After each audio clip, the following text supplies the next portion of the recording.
mưa khiếp, mặc áo mưa này.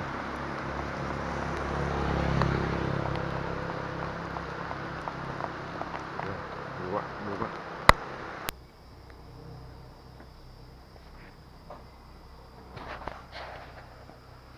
Xin chào cả nhà nhé. Hôm nay trời mưa, mưa gió. Đến đây không có ai đến làm.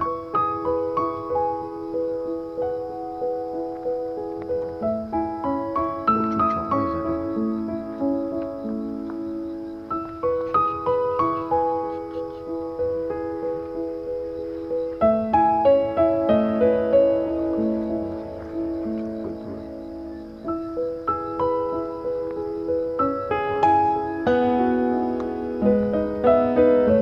Mưa rồi, không ai đến. Trời này mưa âm u quá.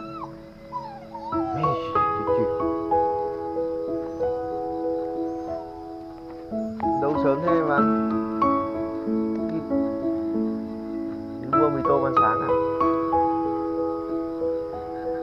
Hôm nay không nở đâu. Thiết kế rồi. Hết là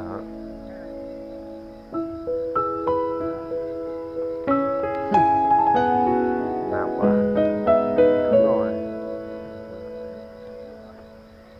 Nước cái chảy kia.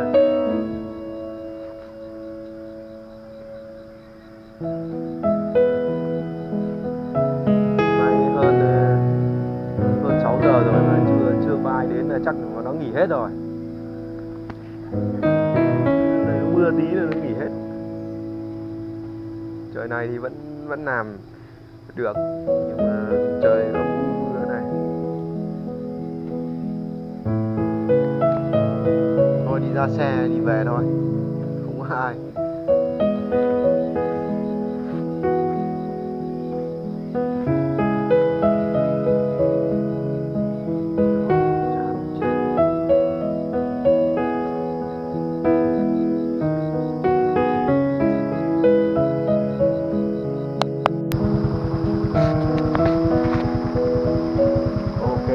Chào cả nhà nhé. Hôm nay số đen rồi. Đi vào đây thì trời mưa này. Mưa này. Cảnh này nó mưa. Quanh mưa gió. Mưa càng ngày càng to rồi.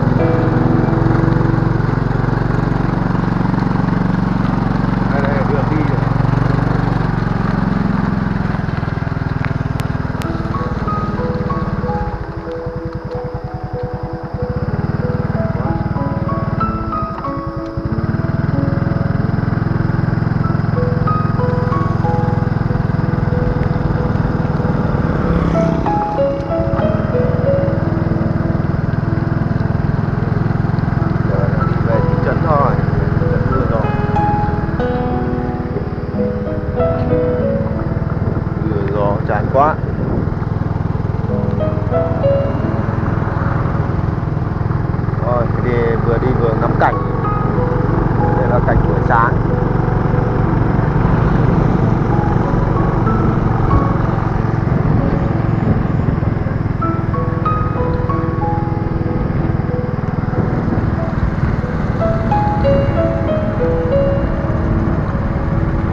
bệnh viện này.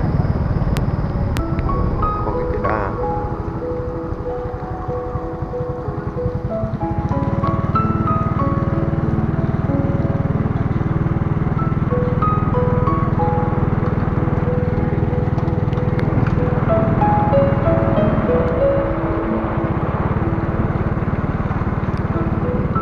Đây là con phố xấu. Ở đây toàn hai bên là toàn trồng xấu, hàng xấu, cây xấu.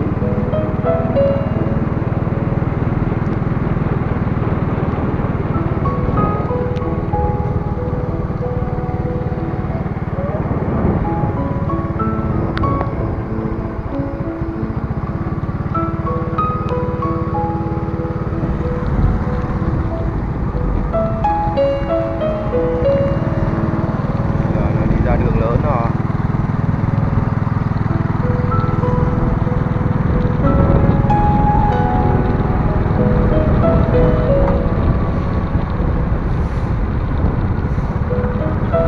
Đây là cuộc sống buổi sáng.